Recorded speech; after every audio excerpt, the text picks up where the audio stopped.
Hello and welcome to the Free Cheese episode 476. I'm your Jardex, joined by Matt Zellner. Hello. Mark Augustiniak. What's up? The Free Cheese is a weekly video game podcast about video games brought to you once a week by thefreecheese.com.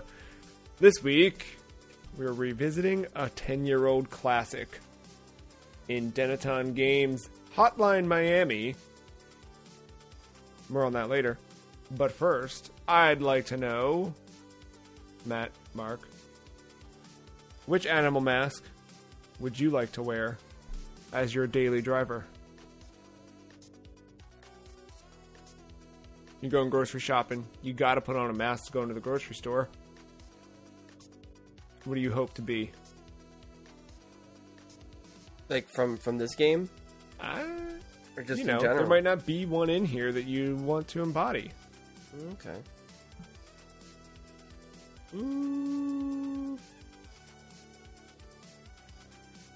Gut answer was tiger, but I'm gonna go for the bat. You took the bat right out of my mouth. I've been reading a bunch of, obviously Batman, always, but most recently over the summer, I reread all of Morrison's Batman run that led up to Batman and Robin and the return of Bruce Wayne, and there's that one issue where Bruce, at the beginning of time, adopts a huge bat. Actual bat, he wears the bat as he is the Batman. So, I think of Nigel. Matt, what about you? I'm trying to think of something very fucking boring, but also that attacks when you fuck with it. Border collie. That's pretty good. Koala bear. Yeah, but you see the koala bear thing, people are going to be like, oh, you're so cute. My thing is, I just don't fuck with me out in the wild. Like, leave me alone, let me do my thing, don't get in my way. And if you get in my way, I'm going to fucking snap. Hippopotamus. That's pretty good. Nobody messes with it. Well, you might mess with a hippo. You shouldn't. No, you shouldn't. But some people might underestimate the hippo. Yeah, so that's what I'm trying to target here.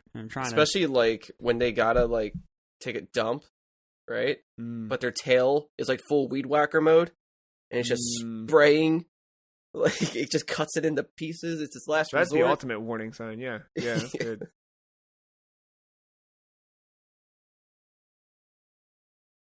Oh, you know what, Matt? How about a hedgehog? So, Hotline Miami. Now, just to respond to the question.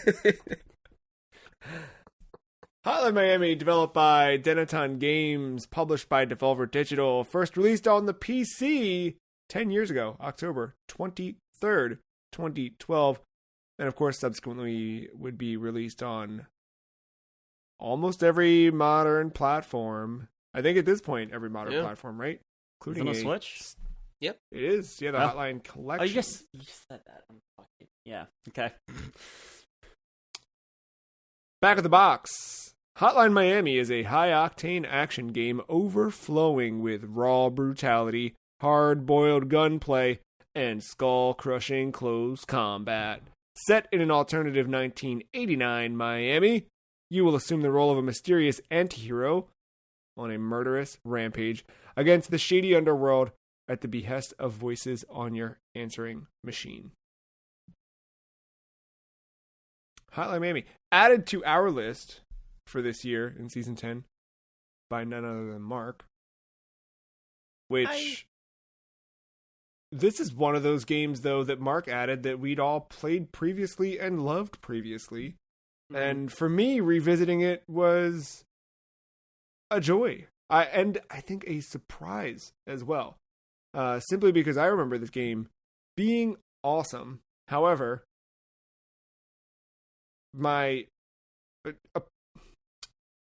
thinking about returning to it, I was like, man, is it gonna be one of those things where it just isn't as good now? Where it's not what it once was to me, where I'm not gonna love it as much as I once did.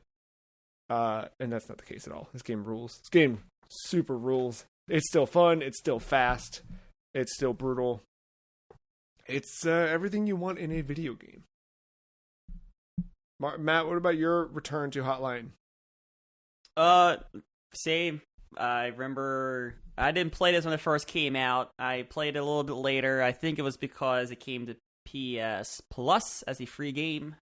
But I can't remember I played it all in one playthrough, or it took me 2 sit-downs at different various times. But we were sitting in the combined, like, our living room area of our dorm, and playing through it, and getting pissed, but also having a great time all at the same time for a few hours.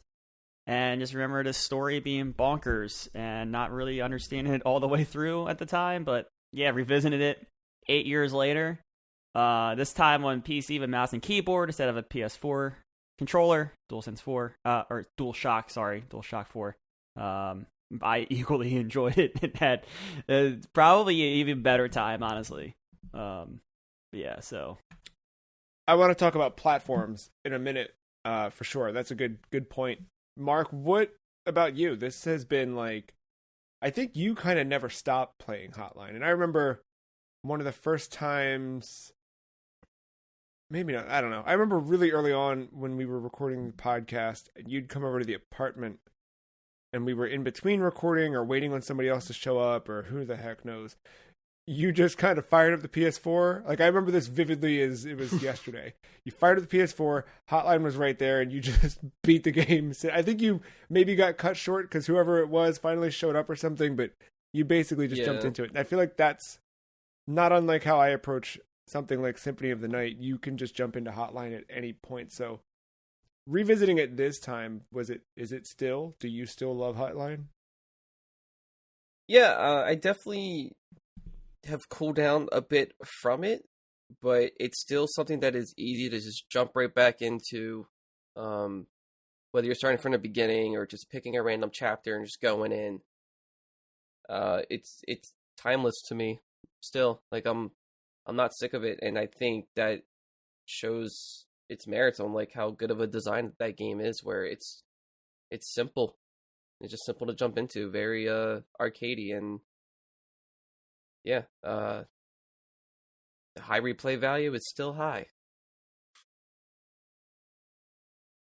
Yeah, and I really like this game for its ability to teach you on the fly. You jump right into the game. There's like the tiniest little like bit of like help text at the beginning to get started, and there's obviously stuff interstitched story-wise. The aforementioned voices on your answering machine kind of telling you what to do and where to go, but you're like right in the game, and as it goes, it just goes. You're never learning a lot more than you do just from the onset of the start of the game. Like, hey, move in this room, kill the guy that's trying to kill you, clear the room of all guys trying to kill you, and then you're done. And the game is essentially that all the way through to the end, but you just start layering weapons and interactivity and different things within the world. Like there's a puzzle to solve with each combat room. And it's fast and it's fun and it's, I don't know, it's a lot of things that we'll keep going on. But I do want to touch on platform, where you played PC this time, Matt. Mark, what was your first platform? PC. Steam was my very, very first. And at this point, I feel like you've played almost every iteration of it. Do you have a preferred? Is there? I think I still prefer the mouse and keyboard, but I've definitely gotten used to the controller. It just takes me a little bit to reacclimate here and there because I'm not sure if it's mapped out exactly the same on everything. It might be. The only button I seem to always forget is like to execute like an assassination. Like if you knocked an enemy down and you can just like bash your head in, you either hit the button, right, or if with a controller it has the function where you can just shake the controller. I forgot about that entirely. Yeah. And you can do it super fast. You can just be like, pop, pop, pop, pop. And they just You weren't doing that with your mouse before, Mark, like this? Right. No. I'm just hitting the space bar. I mashed that space bar. My poor spacebar, those springs probably have a lot less life after playing this game in it. Yeah, Is PC your preferred platform now, Matt?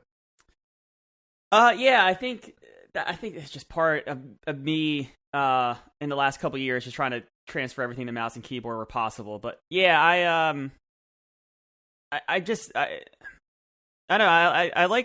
I didn't mind using the controller because it's a twin stick shooter at its core. I mean,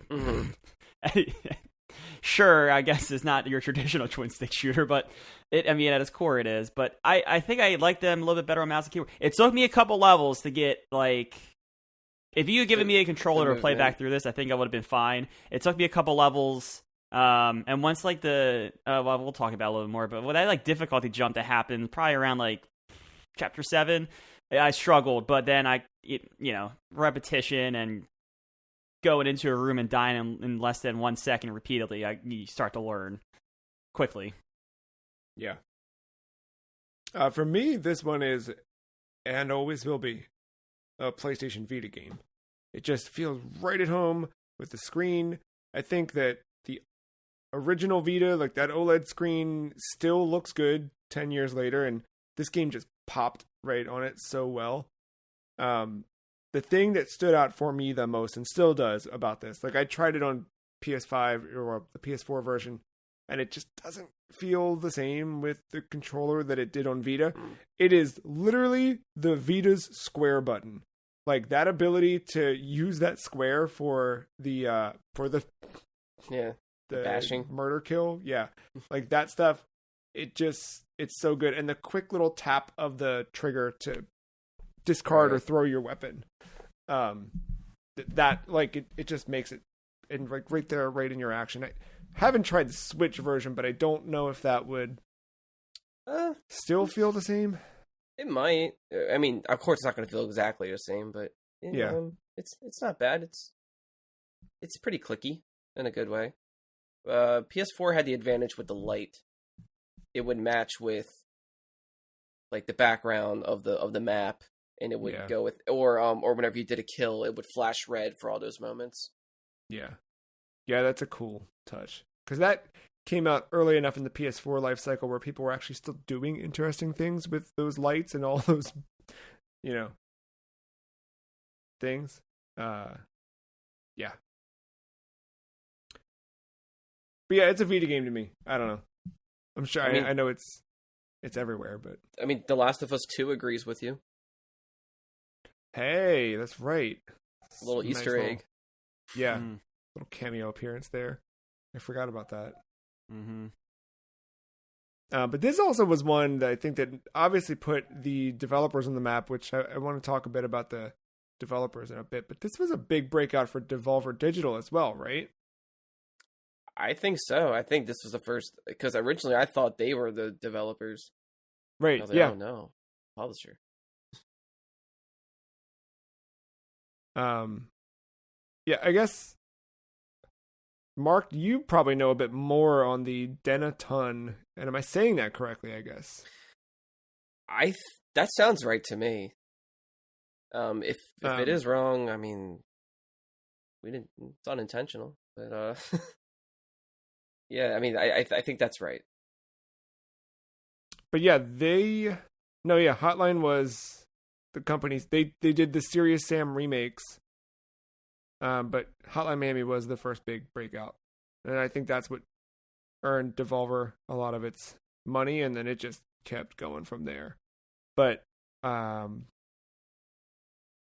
Dennaton, are they still... We got a Hotline 2 eventually. Yeah. They confirmed there would never be a Hotline 3. Right. And where are we at now with them as developers? They definitely took a break since then, but I think right now they are currently working on another game together. Because it's just two of them. Right. Is it?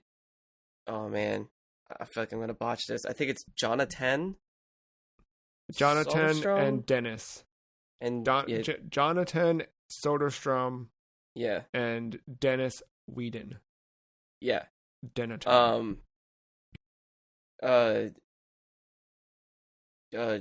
John is like the main like programmer of most of it, and then Dennis would like provide the art and whatnot, and Dennis was, I think he's still in his band. The I'm not sure, they kind of changed names a little bit, but it's basically like werewolf like fucking keyboarder. It's some like very, you're right. very, I completely forgot about that band. yeah, it's a very, very punk name. But I loved it. But that kind of it kind of goes back to before Hotline, where like, you know, some games would, like, little like browser or like flash games would be made with had similar art style, or in like, no, keyboard fucking werewolf, I think is the name. But they would do the music and then have the game based, you know, play along with the music, and you're basically, it's just like a big interactive music video where you're just this giant pink werewolf just tearing the shit out of things.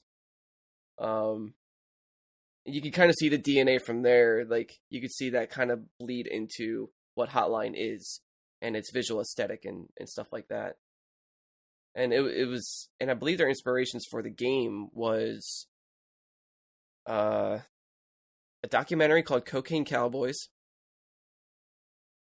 And there might have been some other things, some other influences for maybe character designs and what stuff have you, but like, I'm pretty sure they have never been to America when they made this game. Everything was just done strictly through research. And I love when they still are, like, I love how it's still accurate. Like, you don't have to be in America to basically characterize America and be on the nose to some degree about it. Like, you can still get the vibes. I love it when Japan does like Western games, like or like their take on America, like From Software, the mech game, is it No, the other one. The one where you're the president. There's a wolf something. Wolf. Yes. Metal Wolf Chaos. Metal Wolf Chaos. There you go. Yeah. We got there. Just I love that. Yeah, I think it's always interesting to see how we're, you know, as a whole, interpreted by other cultures. Yeah. And what elements stand out, what elements are ignored, or you know, that kind of thing. Drive was another big one too, though, right? The 2011 film. I want to say starring yes. Ryan Gosling in his scorpion jacket. Oh yeah, I mean that's definitely like an Easter egg thrown in there. You can see it, like the jacket just like thrown on the ground somewhere. And yeah, I believe that the character was kind of like loosely based on Ryan Gosling, but I think his like outfit design was more based on Beverly Hills Cop, like the varsity jacket and stuff like that. But it does, like, I think we were at a time when this game released in 2012 where we are right on the cusp of new consoles, both at this point. Hold on, where are we at? Yeah, no. Neither had been announced, had they? Neither console had been announced, but we were so desperate for them because the PS4 wouldn't be announced until February of 2013. The Xbox One wasn't until May of that year, with maybe some like touchstones like in April or something. But Makes and sense. they were still at the time of this release a year out from launching. But we were hungry for it, and we were also kind of at the end of a very long generation. Like, the 360 had launched in 2005, and we were like so desperate for new games. And I think that we had surpassed that point of, there's a point in a console life cycle where developers really start to tap into that generation's hardware and get the most out of it. I think we had gotten that and then went past it. I know that there's still some stuff that came out after this that really captured what the PS3 could do, what the 360 could do. like Titanfall was still like 2 years out at this point, and like the stuff they did to get Titanfall running on a 360 was insane or whatever. And there's still people using that hardware in new ways now that no one thought of. But at the time, I think the big game, the AAA area, had grown a bit tired. We were already well past the annualization of Call of Duty. We were well past the life and death of Tony Hawk and Guitar Hero and all of that. The, like, I don't know, just that whole, like, kind of, like, shooter, everything was brown, like, everything was Unreal Engine 3. All of that stuff was so prevalent at the time that it really, like, I bring it up because I think it's important to state, like, how important Hotline Miami was. Not just because it's a great game, but because it came at the time when we really needed it. We needed something that was bright and colorful and fast and fluid, where a lot of the games we were playing at the time just were not. Like, I just talked last week about currently replaying through Arkham City as we were leading up to the launch of Gotham Knights last Friday.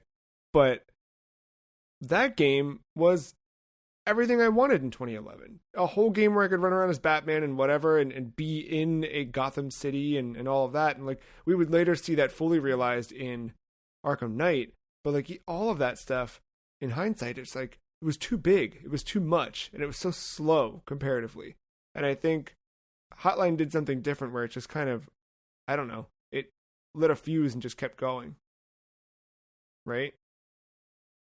I mean, yeah, like it definitely, like pretty much like what I feel like what Shovel Knight started. I feel Hotline kind of carried it more, like it just carried that momentum, right? Shovel Knight wasn't until 2014. What, really? Yeah, maybe the Kickstarter of Shovel Knight was. Yeah, all right. No, I really feel like Hotline was the one, and it was one of the first ones that was brought to Vita. When was Super Meat Boy? So yeah, I like you had this kind of wave with the advent of digital stores, especially with Xbox Live, because they were doing stuff to make that stuff happen. You had Meat Boy in 2009. Prior to that, you had Braid in 2008.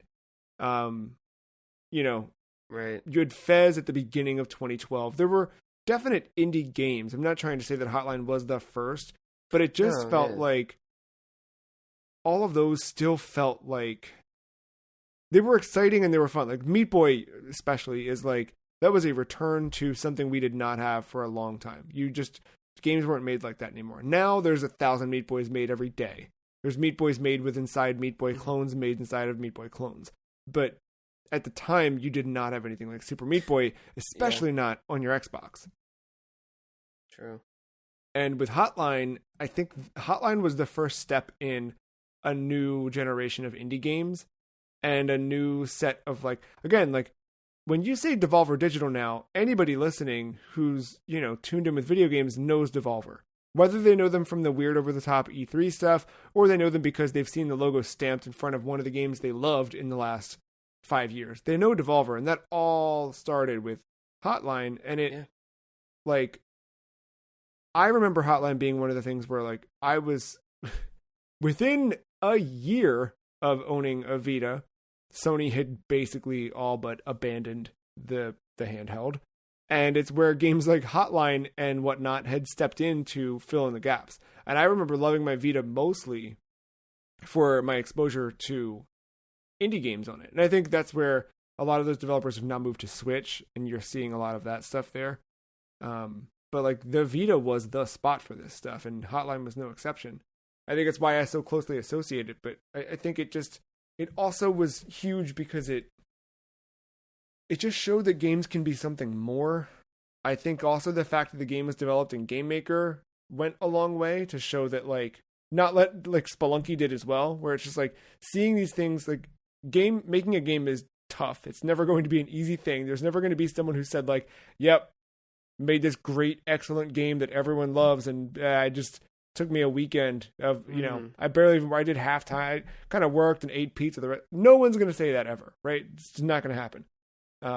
Making games is hard, but the fact that there were tools to make game making easier so that two friends who were in a band who liked to draw could make a game like Hotline. And, I think that goes a long way, and I think it opened up a lot of other creators. I mean, I remember one of the first logos I made for this podcast was a Hotline ripoff.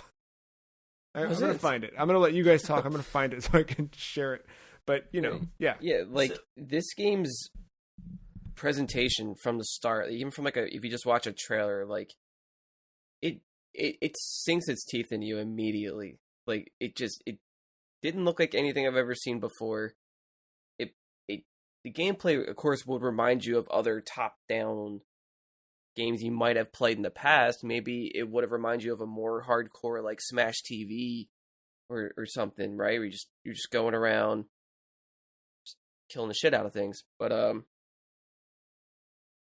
I think between the visuals was one thing, gameplay, whole other thing, because it's like, oh, here's an indie game with a lot of bloodshed, even though it's all pixels. It's still being put out there, and this is usually something you would see probably not be as heavily marketed unless it was like a AAA studio, like, fully expensive game, what have you, like up the ranks with like GTA or something. Yeah. But to see it like on this scale, and it's just very like, it has a very like fuck you attitude about it. I don't know how else to say that. It's just rebellious, I guess. And then the music just adds another layer to it, because who wrote the music for this? So that's the thing. Those two? Well, no.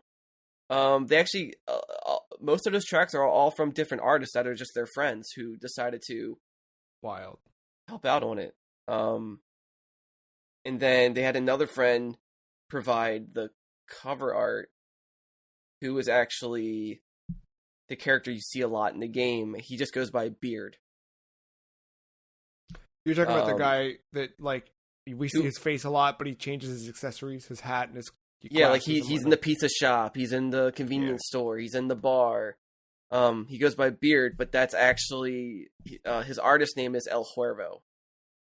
Right. He provided a lot of, I think, the cover arts and some tracks as well, and yeah, so like everything about this just seemed like it was made out of like just like a good community, and just for the passion of it. Like it's humble.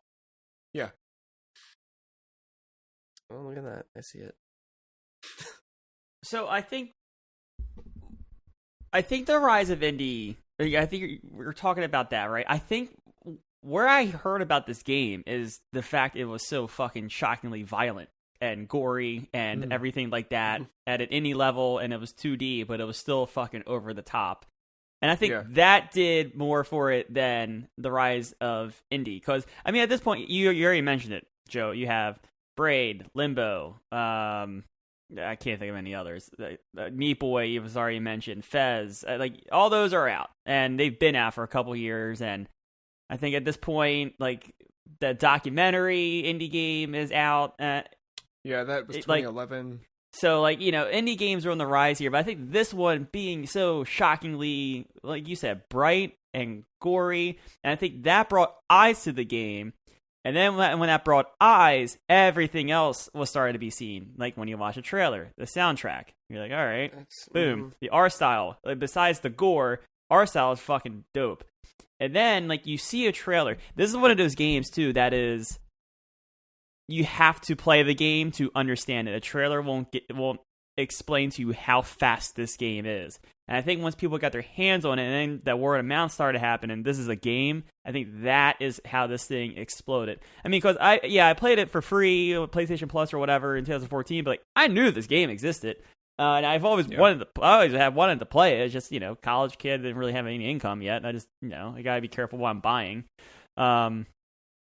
Because I want to buy all the stupid fucking dumb AAA shit that's coming out at the time. But yeah, when I play it, it's fucking great, and it still is today. And I think just like it being so different and so on the nose, like Mark said, got its limelight, and it, the rest of the pack is just so good around it. It became what it became today, or at the time, or whatever. Matt, you brought up a good point, that how colorful this game is. for a game to be so violent and whatever, like, you usually expect a game like this to be like super dark and gritty and what have you, but they said, nah, we're gonna have like the brightest colors that you would probably see in like platformers and stuff, right? And I think that's where like the comparisons to Drive started too, because Drive was so like neon lit and all that stuff, and I think that it really like for sure, and that helped conversationally to get the game noticed too. It was just something you're just not like wasn't used to seeing, and it's just no unique. Which it didn't have a lot of at that point, because what Joe said, everything was Unreal Engine 3. Yeah, and like in a way, everything kind of felt like it was designed around the music in a way. Even if it's not even if the tracks were the last thing to be added. Yeah, like I love that this game lets you approach it in any way you want to. Yeah. There's point A to point B, but how you get to that is completely up to you.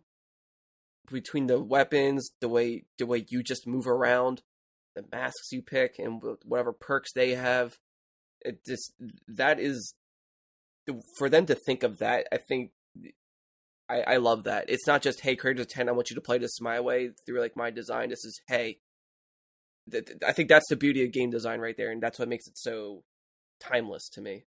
I agree. Yeah, it's versatile, and where something like Crypt of the Necrodancer would go all the way into, let's make a rhythm-based combat game, this is not rhythm-based, but it does feel like, and you can almost feel yourself falling into rhythm, depending on some of those later stages with, like, very specific angles, very specific, like, where seemingly there's only one way in and out. It does feel like you need to be on the beat to whatever song, and sometimes it even helps to try and, like, time your movements to a beat in a way. You mentioned the different masks you can wear, and I think that's something we haven't touched on yet. There's an element of I don't know, mystery to this as well, where there's something weird going on with the story and these voice messages that you're getting as the character Jacket. Character's name is Jacket, folks. I'm not just saying, it wasn't me like forgetting what I'm saying. Yes. You don't really know that early on. When do you learn Jacket, or do you never learn Jacket? You never really learn it. It's just do they give him the name in like the subtitles though? Well, I can't remember now. He doesn't talk, so like he doesn't have any lines for him to pop up. But in the second one, I think. Actually, no. Even then, he doesn't even. Yeah. Yeah. So no, I think that's just something outside of the game. It was just something to refer to him by, because that was the only iconic thing about him was right. Because the mask could change. But you get these kind of calls to go take care of so and so, and then you're choosing different masks to wear, and you can choose that per stage. And then there are all sorts of in-world secrets and bonuses depending on how you choose to play the game.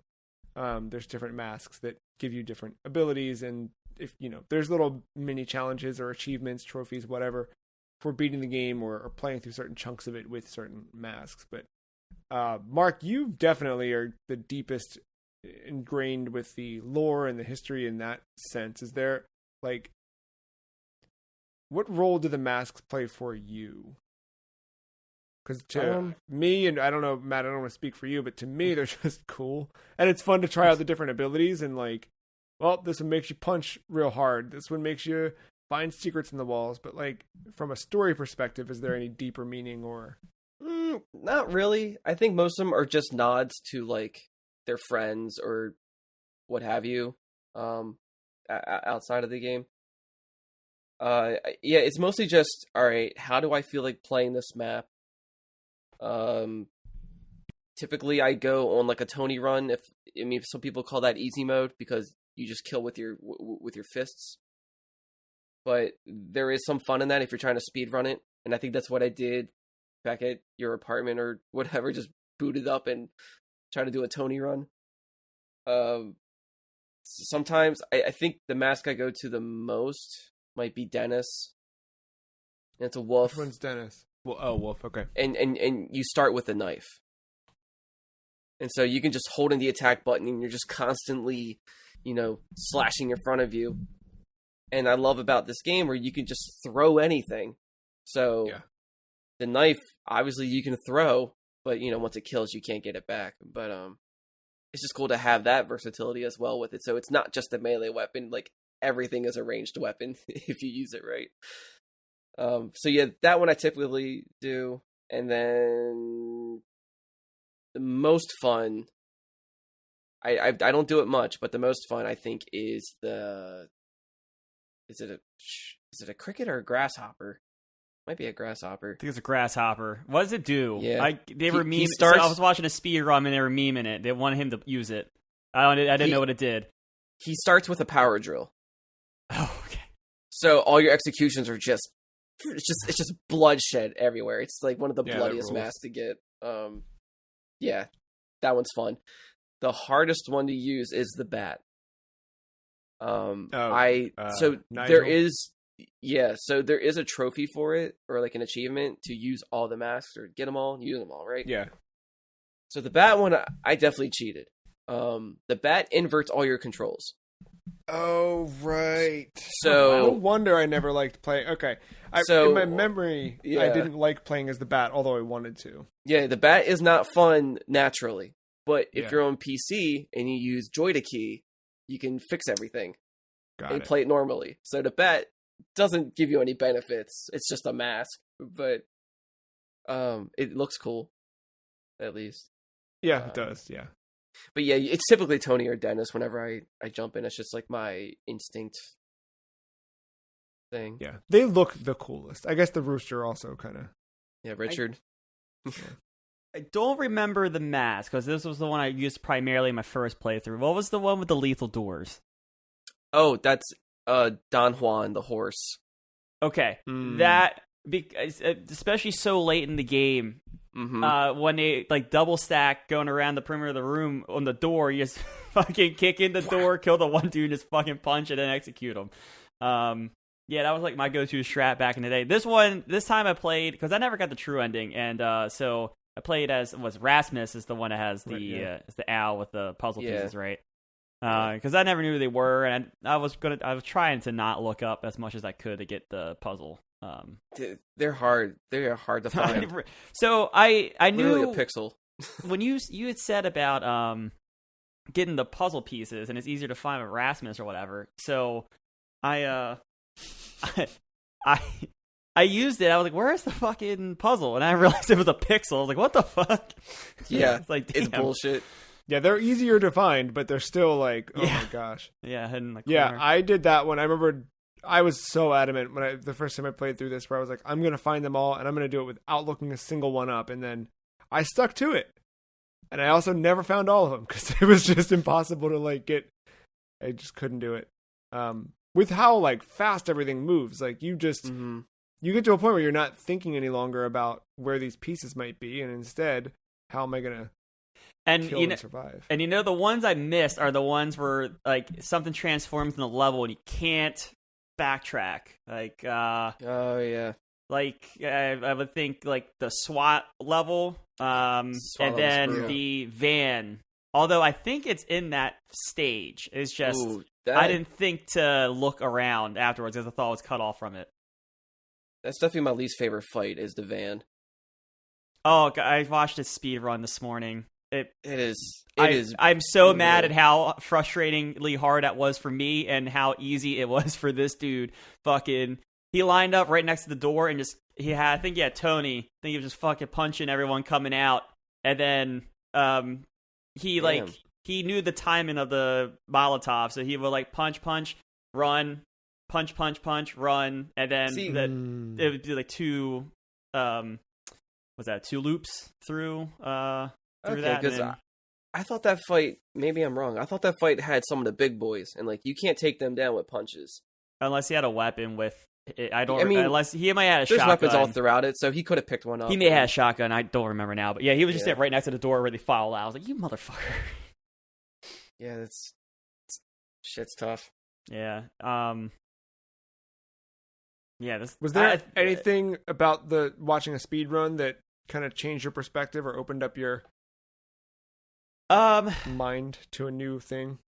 The the idea of death being okay. In this, like, I watched the speed, like, usually when you watch a speed run, that a death is like, oh shit, like I gotta do my safety save or whatever, and it kind of derails GDQ for like 2 minutes, and everyone's like freaking out or whatever. Oh yeah, you feel yourself holding your breath. Like, yeah, no, like literally in the prelude, he dies 4 times. Now he goes on to say that enemies 3 and 4 are probably the hardest in the game because I guess of timing or whatever, but like he dies repeatedly in these runs, but like it's no panic. He's like, honestly, he's laughing more than anything, and the couch is laughing, and it just seemed expected on the entire run.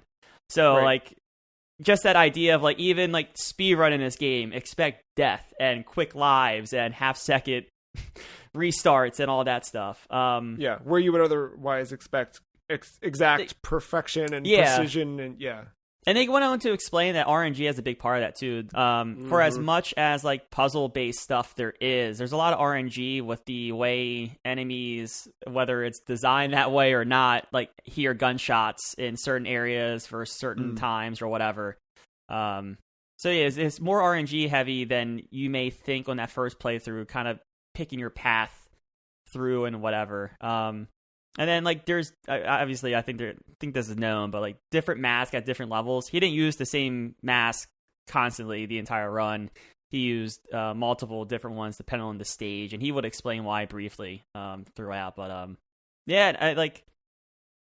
besides that, and learning that the game's more fucking broken than I ever could have imagined, is awesome. Yeah. But like. Oh, and then also, if you have, for some reason, if you have an old machine that has frame problems, just plug in more mice. It will increase your frames. Oh. I love that a lot. And yeah, in the middle of this, I forget who the run. I wish I would have known the name. I just told you to go watch it. But type in Hotline Miami Speed Run, probably the first one that shows up on GDQ. They're laughing. They're in the police station. It's one of the last levels with Jack in the police station. They're literally saying as he's going to like the window level, he's like, "Oh yeah, and this is not a joke, but if you do have a machine that's struggling to run this game, just plug in more mice and maybe disconnect your printer." And they all start laughing, like him and on the couch. And he's like, "I wish I was kidding, but it's very real."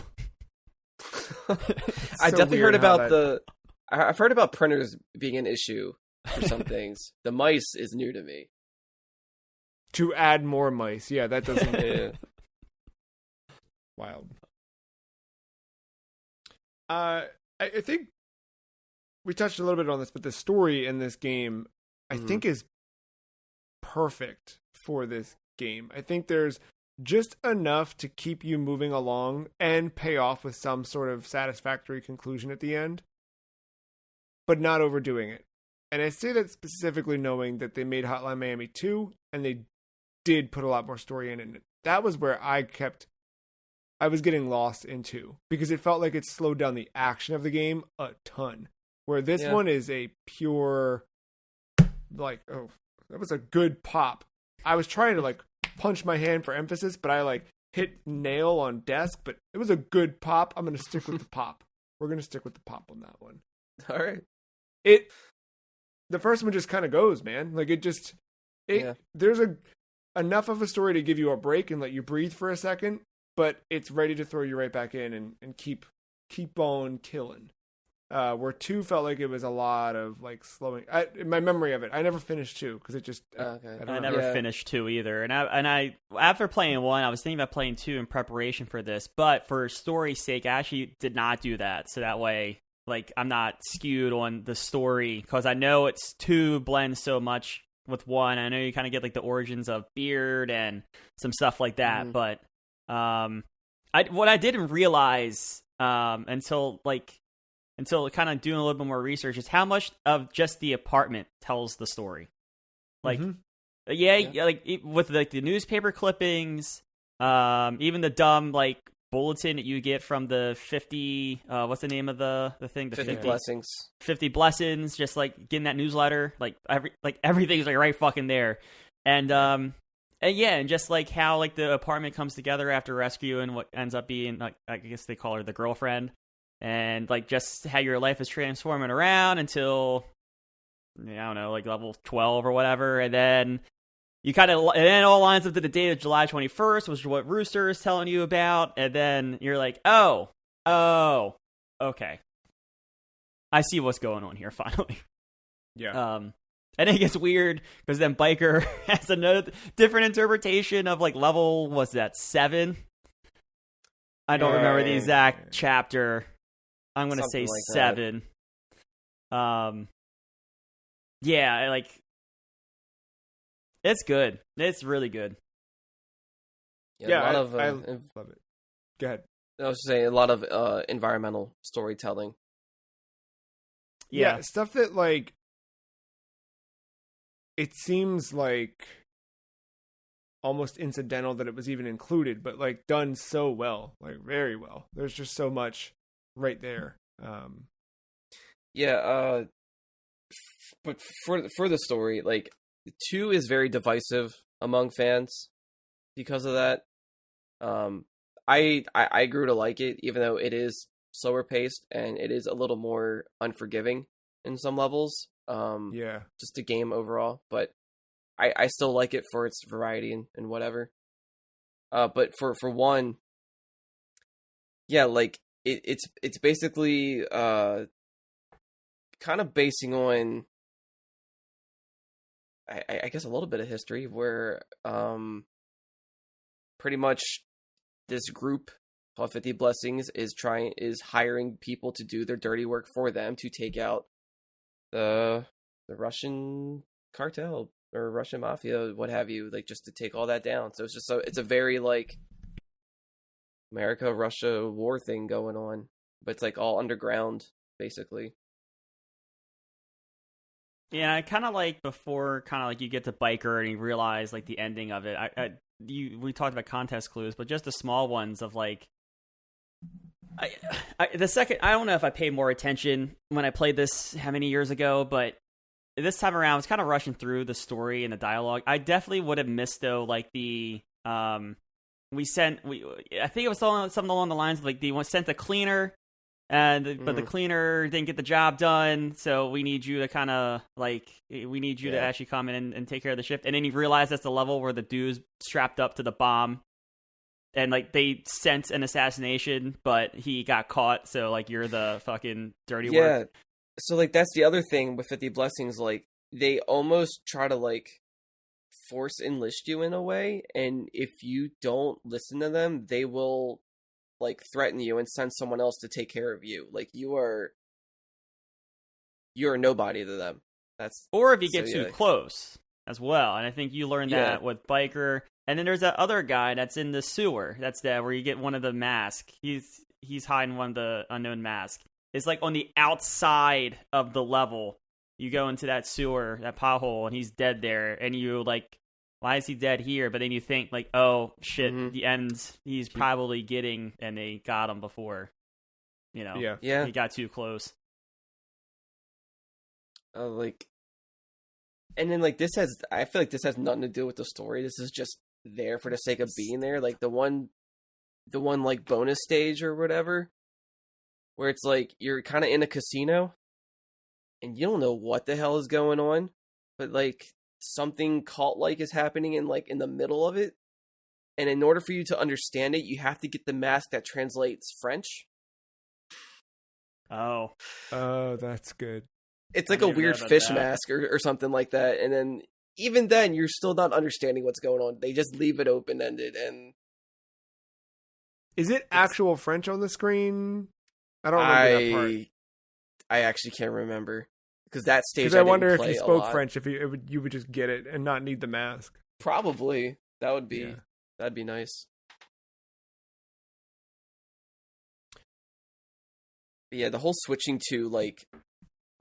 from jacket to, I feel like they call him Wait, it is biker, right? Helmet wouldn't make sense. It's biker, or at least the community calls him biker. Yeah, no, yeah. The biker makes sense because he's always on a bike. But,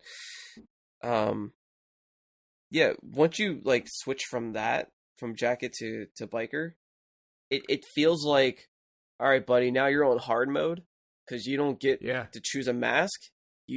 But you do get 3 projectiles at least. That was a nice, You always have a weapon, so you'll never lose it. Wait, can he use guns? No, you can't pick up anything. That's what I thought. Yeah, you just have the hatchet or whatever, the butcher. But that's like another context clue. That tells me that he's so advanced in his killing technique that he doesn't need to free ball it. Like, he has his weapons, he knows what he needs to do, and he gets in and gets out. That's why, like, you pick up with him, like, very close to discovering who these people are because he wants to get out. Like, it's just another well-done thing. And I pulled up my playtime on Steam because that was, like, from front to back with a little bit of help for the true ending. You unpack all of this in just 3 hours. Yep. I remember when this game first came out, as soon as it launched on Steam, and I installed it, I played it. I was like, all right, I'll play a little bit, and, I'll go to sleep and play some more tomorrow. But then I got hooked, and I beat the whole thing in like 4 or 5 hours or something like that. And I was like, oh, that's it. Oh, okay. All right, I love this. Let's just... And I think it's important that we bring up, like, talking about the story, because I know, like, last week we were so hesitant to talk about spoilers for 999, and now we're just kind of open book, just telling you everything about Hotline 1 right now. But I think that's the beauty of the game, right? Like, the story's so bonkers, we can tell you about it and still recommend it because the game's just so fucking fun to play. Like, from level or chapter prelude to 19, it's a total experience. Yeah. And because of how random the game is and the perk you can get from the mask, like, you can, and actually, Mark, you said it earlier, you can play it any way you want to. And like, the story is not the story is not the forefront. It's just a reason for these other game things to exist. You know what I mean? Right. Like, it's a reason for escalation to happen within the story, and it's not a visual novel. Yeah. Quite the opposite. Waking up. Is there any in the apartment aspect of the game we haven't? No, I was just saying, just that. Like, just waking up in the apartment that gets so ingrained in your head by the end of it. Yeah. Just not even in your head, like, waking up in real life lately. It's been like, I hear that a little bit when I'm getting moving. Is there anything we haven't touched on that you guys were both thinking about during your playthroughs this time that you wanted to cover or touch on, or do you want to move to ranking? Did we talk about the difficulty and how fucking hard this game is? Not really. Like, a little bit with, like, how masks can dictate that. But yeah, this is a tough game. And it gets harder. Like, level 1 is hard if you don't know what you're doing. I think for me, it gets tough around chapter 10. There's definitely I think just with part 3 in general. I have the chapter list in front of me, but after the showdown with Biker, that starts part 3. And that whole, just from there until, like, it calms back down a little bit of a biker. But man, I remember that the first time around, especially being like, I remember, like, the feeling of holding the Vita and being like, I can't. Why? God, just let me. Yeah, there's one level that I don't like. Well, part of it that I don't care too much for, just because I'm just bad at it. But I think it's 10. I can't. Dude, you go into one room, and then you have to clear out 3 other rooms attached to it. Mm-hmm. And one of those rooms is like a big one that has like 4 rooms inside of it, and it's just nothing but mobsters and dogs walking all around, and you can't see the whole map because it's so big too, and you have to keep going through, and like and every time you mess up you just got to start that over, and it's just a whole process. That's right. The checkpoint in that level stinks, and there's no good there's no answer to the certain levels. It was like, okay, this needs to be a bat level, I'm gonna go through this using the bat, and that's gonna be it. Some of the other levels, it was like, all right, as soon as I have a gun, it's over, right? But Mm-hmm. like that one, there's no good answer. It's just like you just got to do it somehow. Yeah, like I think it just forces you to be on your toes, and Yeah. that's the other thing. Like I'm usually more hesitant in game, believe it or not, in some of these games when it involves shooting. I try to pace myself, peek around the corners, let them come to me. If they see me a little bit, I'll let them run to me so I can, take them out. But the game does encourage for you to just go in and try to get like a big streak of a combo of kills as fast as you can or whatever, and like it definitely enables you to just do that more. But I'm still getting used to that. That's not typically my playstyle. If I'm Tony, maybe I'll just go in brainless and whatever. And even though I'll be like, this ain't gonna work, and ends up working. That's time I get like a 20-hit combo or something like that. It's like, oh shit! All right. Usually I'm like 5 or 6. the way this could be the way I played it, and maybe you all play something, but it always became like a B&E simulator. Like you had these little individual rooms inside the big room, and like you just try to clear out everything that's coming at you. Then you slow down, and you just like other enemies are in other rooms in a pattern, and then it's like, all right, kick down this door, and then do rinse and repeat, and then like there may be one more little room with like 2 people left, and you just like kick in door. It's if I'm not kicking in, I will fire if I have a gun, I'll fire a bullet just to get a lot of them to come to me. Yeah. And then I will like just take them all out all at once right there or something. Yeah, it's an adventure for sure. I definitely do a lot of baiting. But it's a fun strategy, the old bait strategy. Oh, yeah. It's hard to do, and I think it's a trophy. But if you can knock down 5 enemies in a row with a brick, yeah, like in try one throw. Yeah, because I don't think I did it. I think I got close. I think I got like 3 or something. But man, that feels good. Yeah, I was surprised that was just a weapon I rarely ever use, but became a favorite. Well, at this point in the show, we open up the freecheese.com/thelist, and we add this week's game to the list. Sorry, Wii Sports. Okay. No, for real. I've got my number. I've been trying to practice restraint in the last couple of weeks with jumping right in, but I'm curious to see. I'll tell you that we all end up landing generally in the same spot, so I wonder if... You know what? Nah, well... Yeah. Mark, I'm going to put you on the spot. What do you think? You want me to go first? What's your heart say? My heart? I like this more than Quake. Matt? I was at least 5 with interpretation ready to go up to 1 if needed. Up to 1. Mm-hmm. I mean, I could do that too. I have no problem dethroning Wii Sports. I mean, what soundtrack is better than Wii Sports? Hardly none. Hotline wins, though. Alright, this might be tougher than I thought. My gut was 5. Push Sin and Punishment and the rest of the list down, but this goes right below Pikmin 3. And then I'm like, So I guess, yeah, if you guys feel like the climb... I could also I could also settle for it being the new number 3. I'm good with that. Yeah, I mean, I love Pikmin 3, but I think it's more... 1 is more my jam than Pikmin 3. So I think that tilts it in my favor, but yeah, I definitely like it a little bit more than Pikmin 3 in my opinion. I mean, Portal 2 is not as easy to pick up and play, like in terms of like replayability. Like I think its length is its main problem in terms of like if I want to go back through Portal 2, it's going to be a bit of an investment. I just found out that I can beat Hotline Miami. Well, that was in 3 hours. I might be able to do it in 2.5 and keep shortening it. And I saw a speed run at 27 minutes. So if I can get myself down there. I'm not opposed to putting this above Quake as well. I feel like I still like Quake over this.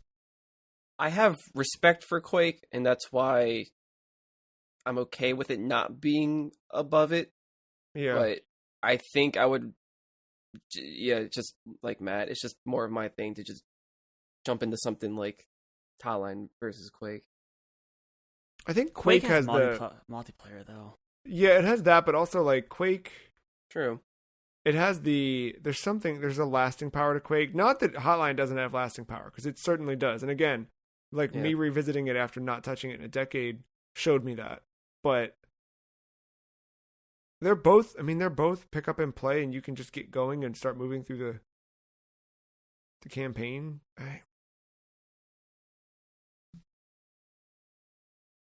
Quake just felt a little more limiting, but that's also not its fault. You know what I mean? It's just a sign of that time that, it was working with its limitations. So, I can't exactly fault it, but at the same time, if I'm going to compare them. Yeah. It's a little tough because a death in Quake is a true death, right? Especially if you didn't save. Well, that's the thing.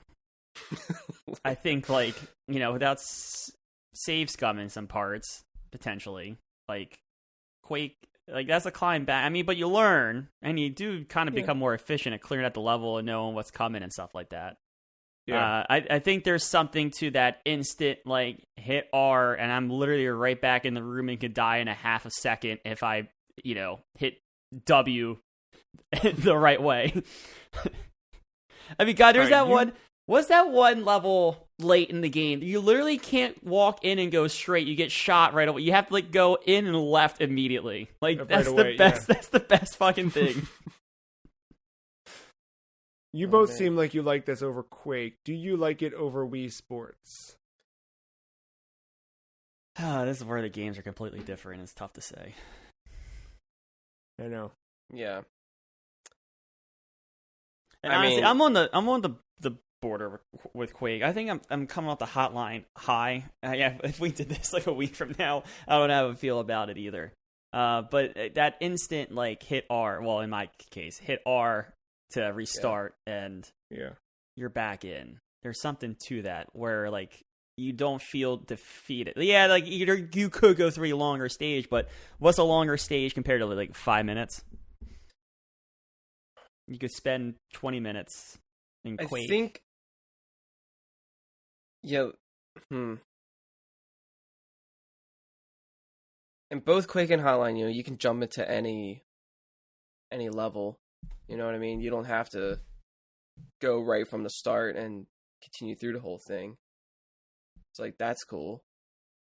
Wii Sports, that one doesn't have a map that you have to suffer through. It's just pick the sport, play it. Hotline has that hospital level that I don't care for. That's true. And it's there for a reason because it wants you to appreciate what you had. Yeah. So when you get back into it, you're all right. So that's the only reason why that level exists. I guess it wants to show you it doesn't want to be a stealth game or something, but I guess it can be.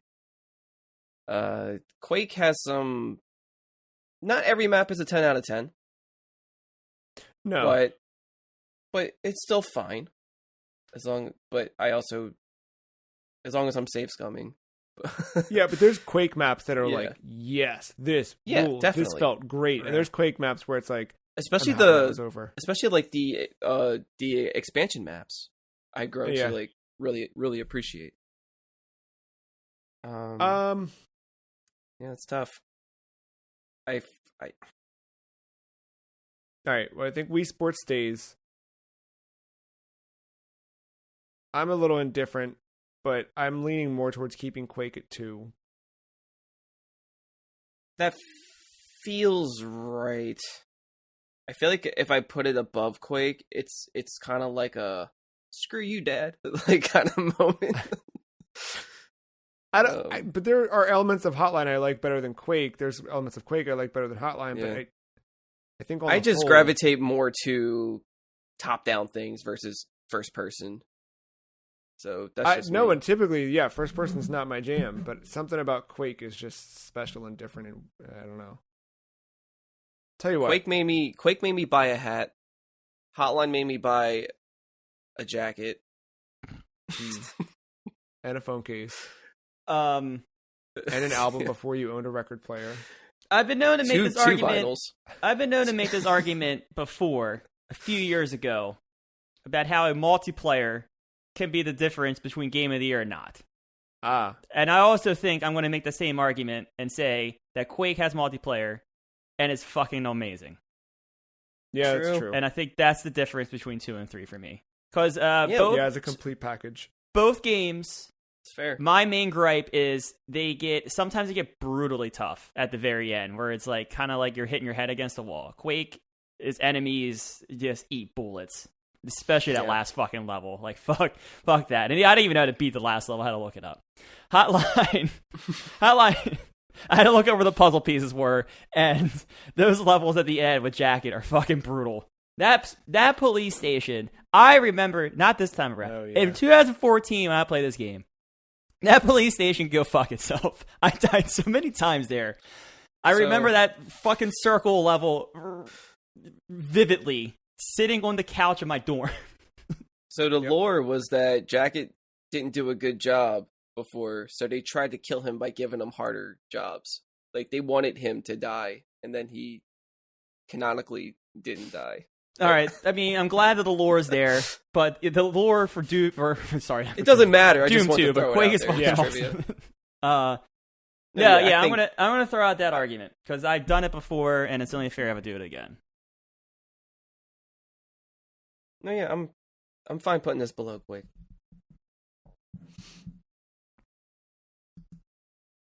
I think it works. Maybe next week. Guns too. Or we have another round of like a bye week, right? Next week we're doing a Halloween episode, but we have another kind of like side quest episode, if you will, before the end of the season. So maybe we take one of those as another detour to allow us to re-rank some things if we want, if it makes sense too. And maybe this comes back up again there. I don't know. I'm just happy it's in the top 10.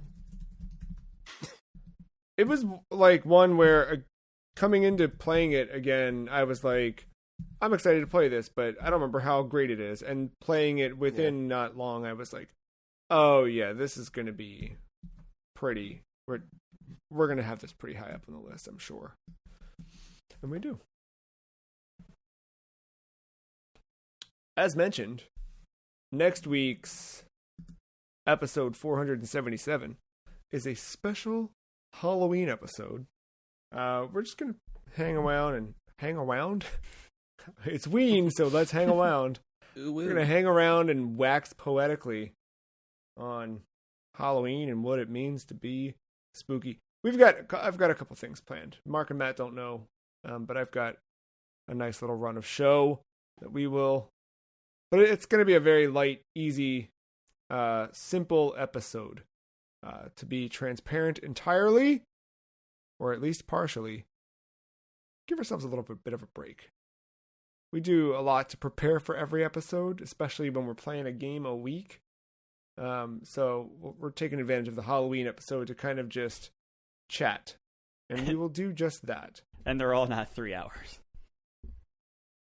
I know. I'm happy that we've cut down run times on these guys quite a bit. Well, Blinks I did on purpose. Yeah. Blinks. Anywho, join us for that next week. Talk about a horror movie. That is, we can just talk about Blinks for another hour. We'll be back next week for that. Until then, happy 10th anniversary to Hotline Miami. Thank you, listener, for listening. Thank you, Mark. Thank you, Matt. I said all of that in the wrong order, so I feel incomplete. See you next week. 477. Bye.